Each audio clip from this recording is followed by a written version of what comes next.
pušća mrtvih mora, gdje ko pseto vesla svile njenim dnom, ko živim pjeskom tu ćeš znati da je divlja, ali divljom ćeš je sanjat, grisćeš voće nezemaljskog vrta, gdje se svjetlost rađa i kroz zube kad procijediš, da za nju baš ničeg nemaš, slijep ćeš krenut njenom brazdom, gdje ćeš šapat mora reći da nas sukat leut moraš. Njenom obalom ćeš brodit, slijep bez kompasa i zvijezda, i poklonit sne ti mora, jer dubinom njenom lebdi razbor tvoj. Sin čovječi bješe mornar, brodolomac divljih voda, sjetnog pogleda u beskraj snatreć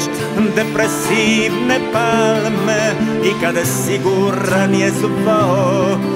gubitnike da ga slijede, reče svi će morat brodit da ih prekri more spasa, ali sam gotovo slomljen vapeć nebu šutnje krikom zaboravljen, skoro čovjek potonuši tvojom svijesti kao hrid. Morem njegovim ćeš brodit, slijep bez kompasa i zvijezda, pređu sumnje sol će kidat, jer je to takav svjetlom razbor tvoj. Svijet Liljanov ćeš slijedit,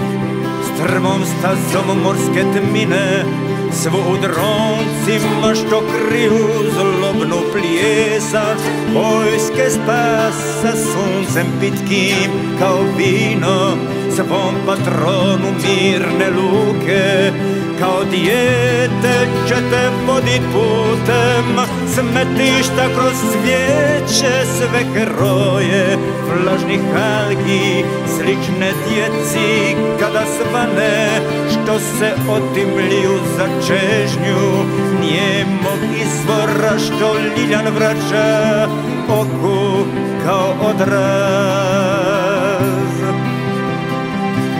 Njenim morem sam ćeš plovit, slijep bez kompasa i zvijezda, i poklonit